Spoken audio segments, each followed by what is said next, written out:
Bonjour et bienvenue à notre étude du questionnaire adulte de l'École du sabbat pour le premier trimestre 2026 et dont le titre est Unir le ciel et la terre, Christ dans Philippiens et Colossiens. Notre leçon 1 pour cette semaine a pour titre Persécuté mais pas abandonné. Persécuté mais pas abandonné. Nous revisons le verset à mémoriser qui nous dit Réjouissez-vous toujours dans le Seigneur, je le répète, réjouissez-vous. Philippiens 4, verset 4. Reprenons ensemble encore une fois le verset à mémoriser pour cette semaine. Réjouissez-vous toujours dans le Seigneur, je le répète, réjouissez-vous. Philippiens 4, verset 4. Nous étudions maintenant la partie de mardi qui a pour titre Paul à Philippe. Paul à Philippe. Lors du deuxième voyage missionnaire de Paul, peu après l'arrivée de Timothée dans l'équipe, le Saint-Esprit leur interdit de continuer en Asie mineure, selon ce qui est écrit dans Actes 16, verset 6. Ayant été empêchés par le Saint-Esprit d'annoncer la parole dans l'Asie, ils traversèrent la Phrygie et le pays de Galatie. Ensuite, pendant une vision nocturne, Paul voit un homme qui le supplie. Nous lisons ce qui suit dans Actes 16, verset 9. Pendant la nuit, Paul eut une vision. Un Macédonien lui apparut et lui fit cette prière, Passe en Macédoine, secours-nous. Il se dirige alors immédiatement vers le port le plus proche de la Macédoine et partent de Troas. Ils font voile sur la mer Égée jusqu'à Néapolis, sur le continent européen. Mais plutôt que d'évangéliser là-bas, Paul, Silas, Timothée et Luc, qui les rejoignirent à Troas, comme nous le voyons dans Acte 16, verset 11, où il est écrit Étant partis de Troas, nous fîmes voile directement vers la Samothrace, et le lendemain nous débarquâmes à Néapolis. Alors il se dirige vers Philippe. Dans son activité évangéliste, Paul pensait toujours stratégiquement. Philippe était première ville du district de Macédoine, comme nous le voyons dans Acte 16, verset 12. De là, nous allâmes à Philippe, qui est la première ville d'un district de Macédoine et une colonie. Nous passâmes quelques jours dans cette ville.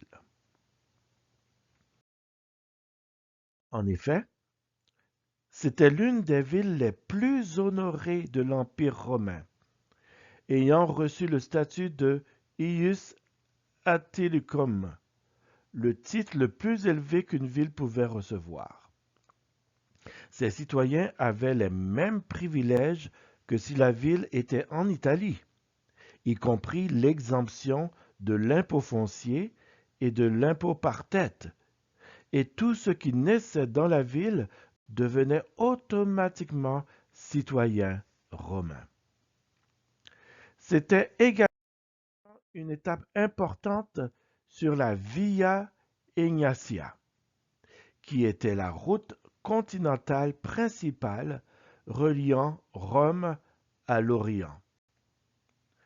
L'établissement d'une présence importante chrétienne sur place leur permit d'amener l'Évangile dans de nombreuses villes des environs, comme Amphipolis, Apollonie, Thessalonique et Bérée. selon ce qui est écrit dans Actes 17, verset 1 et verset 10. Au verset 1, il est écrit « Paul et Silas passèrent par Amphipolis et Apollonie, et ils arrivèrent à Thessalonique, où les Juifs avaient une synagogue. » Au verset 10, il est écrit « Aussitôt les frères firent partir de nuit Paul et Silas pour Bérée. Lorsqu'ils furent arrivés, ils entrèrent dans la synagogue des Juifs. » Il est intéressant de noter qu'au 1er siècle, la langue officielle de Philippe était le latin, comme le montre la prédominance d'inscriptions latines. Dans Philippiens 4, verset 15, Paul s'adresse même à eux avec un nom à consonance latine, Philippesioi. Selon ce qui est écrit, vous le savez vous-même, Philippiens. C'est le mot Philippesioi ici. Vous le savez vous-même, Philippiens, au commencement de la prédication de l'Évangile, lorsque je partis de la Macédoine, aucune église n'entra en compte avec moi pour ce qu'elle donnait et recevait. Donc, Paul s'adresse à eux avec un nom à consonance latine, Philippesioi, apparemment en reconnaissance de leur statut romain particulier. Néanmoins, le grec restait la langue du marché, des villes et des villages environnants et le moyen de propagation de l'Évangile. Luc décrit comment Paul et son équipe priaient avec des personnes près de la rivière où Lydie et sa famille se convertirent, selon ce qui est écrit dans Actes 7, les versets 13 à 15. Le jour du sabbat, nous nous rendîmes hors de la porte, vers une rivière, où nous pensions que se trouvait un lieu de prière. Nous nous assîmes et nous parlâmes aux femmes qui étaient réunies.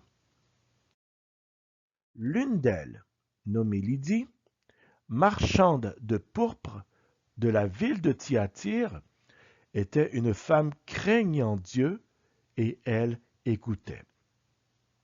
Le Seigneur lui ouvrit le cœur pour qu'elle fût attentive à ce que disait Paul. Lorsqu'elle eut été baptisée, avec sa famille, elle nous fit cette demande. « Si vous me jugez fidèle au Seigneur, entrez dans ma maison et demeurez-y. » Et elle nous pressa par ses instances. Étant une femme d'affaires, marchande de pourpre, elle devait être aussi l'un des principaux soutiens financiers du ministère de Paul à Philippe. Le temps que Paul et Silas ont passé en prison là-bas a permis la conversion de toute une maisonnée, celle du geôlier. Le Saint-Esprit savait que Philippe serait la tête de pont pour la diffusion de l'Évangile en Europe, malgré les persécutions inévitables. Aussi mauvaise soit-elle, la persécution peut, dans certaines circonstances, permettre à l'Évangile d'atteindre des personnes qui ne pourraient l'être autrement. Lisons maintenant Acte 9, verset 16. Il est écrit « Et je lui montrerai tout ce qu'il doit souffrir pour mon nom. » C'est Jésus qui parle ici au sujet de Paul. « Et je lui montrerai tout ce qu'il doit souffrir pour mon nom. » Alors, après avoir lu ce verset, nous partons avec ces deux questions de réflexion. La première. En quoi ce verset, Acte 9, verset 16, nous aide-t-il à comprendre certaines des épreuves de Paul. En quoi ce verset nous aide-t-il à comprendre certaines des épreuves de Paul? Réfléchissez là-dessus et souvenons-nous que c'est Jésus qui parlait ici dans ce texte. Deuxième question de réflexion. Comment cela peut-il nous aider à comprendre certaines de nos épreuves? Comment ce verset où Jésus parle peut-il nous aider à comprendre certaines de nos épreuves? Ici se termine, avec ces questions de réflexion, la partie de mardi de la leçon 1. Nous vous donnons rendez-vous pour la leçon de mercredi. Que Dieu vous bénisse.